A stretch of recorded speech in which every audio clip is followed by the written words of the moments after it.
Hi hello friends, welcome to Mouni cine updates. Veera சீரியலை பார்க்குறதுக்கு முன்னாடி ஒரு முக்கியமான அப்டேட்டுமே பார்த்துடலாம். ஸோ நம்ம ஆல்ரெடி அப்டேட் கொடுத்துருந்தோம். இந்த மாதிரி இந்த சீரியல் ஒரு நியூ என்ட்ரி வர போகிறாங்க. மேபி நம்ம மாறனோட இன்னொரு பிரதருக்கு அந்த பேராக வருவாங்கன்னு அது சொல்லியிருந்தோம். ஆக்ட்ரஸ் சங்கவி நியூ என்ட்ரியாக வர போகிறாங்க அப்படிங்கிறது நம்ம முன்னாடி அப்டேட்டுமே கொடுத்துருந்தோம். ஸோ ப்ரொமோ பார்த்துருப்பீங்க, அவங்களோட என்ட்ரியுமே இருந்துச்சு. ஸோ பார்த்தீங்கன்னா ஒரு வில்லியாக தான் கிளம்பிறங்குறாங்க. ஆல்ரெடி இருக்க வில்லி பத்து சொல்லி பூசகுலம் கிளம்பிறங்குறாங்க வில்லியா. அதாவது ராமச்சந்திரனோட மச்சான் பொண்ணு விஜி அப்படிங்கிற ஒரு கேரக்டர் அவங்க என்ட்ரி கொடுக்குறாங்க. இப்போ கரண்டாக நம்ம சின்ன மருமகள் சீரியலில் ஒரு வில்லி கேரக்டர் தான் பண்ணுறாங்க. வெண்ணிலா நினைக்கிற நேம் அவங்க நேம், அந்த கேரக்டர் தான் அவங்க பண்ணுறாங்க. சங்கவி பார்த்தீங்கன்னா இந்த ஃபோட்டோஸ்லாம் ஷேர் பண்ணி கீழே கேப்ஷனுமே கொடுத்துருந்தாங்க. நியூ பிகினிங் விஜயா ப்ளே பண்ணுறேன். எனக்கு ஒரு ட்ரீம் ஆனால் ஒரு கேரக்டர் கூட சொல்லலாம். அதாவது கைண்ட் ஆஃப் ட்ரீம் ரோல் அப்படிங்கிற மாதிரி சொல்லியிருக்காங்க.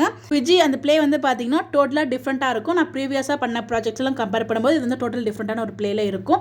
உங்கள் எல்லாரோட சப்போர்ட்டுமே தேவை அப்படிங்கிற மாதிரி ஷேர் பண்ணியிருக்காங்க. இதுலேயுமே வில்லத்தனமாக தான் இருந்துச்சு. அந்த ப்ரொமோவில் பார்க்கும்போது பழிவாங்கிறதுக்காக வந்த மாதிரி தான் இருக்காங்க. பட் ஆனால் இதுக்கு முன்னாடியுமே அவங்க நெகட்டிவ் தான் பண்ணியிருக்காங்க. சின்ன மருமகள்லையுமே பார்த்தீங்கன்னா நெகட்டிவ் மாதிரி தான் எனக்கு ஃபீல் ஆகுது. சரி பாப்போம் உங்களோட கேரக்டர் எப்படி டிஃப்ரெண்ட்டாக ப்ளே ஆகுது அப்படின்னு சொல்லிட்டு ரோல் எபிசோட்குள்ள வருவாங்க. ஸோ ஆக்சுவலாக பார்த்தீங்கன்னா நம்ம மாறன் நினச்சி பார்த்துட்டு இருக்காரு. அதாவது அவங்க அப்பா கதை சொல்ல அந்த இடத்துல மாறனும் வீராவும் இருந்தால் எப்படி இருக்கும் அந்த சீனுங்கிற மாதிரி நினச்சி பார்த்துட்டு இருக்கிறத நம்ம டெலிகாஸ்ட் பண்ணாங்க. எப்படின்னா மகாநதியில் வெண்ணிலாவை பற்றி விஜய் சொல்வார் இல்லையா, அப்போ காவேரி தான் அவங்க வெண்ணிலா நினச்சிட்டு அந்த கற்பனை உலகத்தில் இமேஜினேஷன் பண்ணி பார்ப்பாங்களே, சேம் லைக் தான் நீங்கள் ராமச்சந்திரன் காவேரியை பார்த்தீங்கன்னா வீரன் மாறாவா நம்ம மாறன் ஒரு கனவுலகத்தில் பார்த்துட்டு இருக்க மாதிரி. ஸோ இதில் பார்த்தீங்கன்னா அந்த நகையெல்லாம் மீட்டு கொண்டு வந்துட்டு உங்கள் பொண்ணை கல்யாணம் பண்ணிக்கிறேன்னு சொல்லிக்கிறாங்க. அந்த கல்யாணத்தை பார்த்தோன்னே நீயே இப்படி தானே கல்யாணம் பண்ணியிருக்க, அப்புறம் உங்கள் பையன் இப்படியே கல்யாணம் பண்ணுவான் அப்படிங்கிற மாதிரி தான் ஃபீல் இருந்துச்சு. ஸோ மாறனும் ராமச்சந்திரனும் பார்த்தீங்கன்னா ஸோ பின்னாடியெல்லாம் தாலி கட்டிடுவார். அதாவது நம்ம வீரா பக்கத்தில் அந்த காவேரி பக்கத்தில் ஆனந்துங்கிற ஒருத்தர் உட்காந்துருக்காரு. பின்னாடி பார்த்தீங்கன்னா ராமச்சந்திரன் பர்தா போட்டு நிற்கிறாரு. ஸோ தாலி கட்டும்போது இவர் கட்டுறதுக்குள்ளாட்டியும் பின்னாடிலேருந்து அவர் கட்டிடுவார் அந்த பர்தா போட்டுட்டு.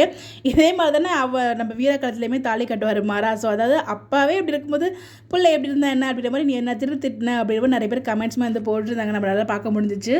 எபிசோட் நல்லா தான் கொண்டு போயிருந்தாங்க. நேற்று ஸ்பெஷல் எபிசோடும் சரி, இன்னைக்கு எபிசோட் ரொம்ப நல்லா இருந்துச்சு. ஸோ 80sலேயுமே பார்த்தீங்கன்னா மாறன் வீரா ரெண்டு பேருமே செம்மையாக இருக்காங்க.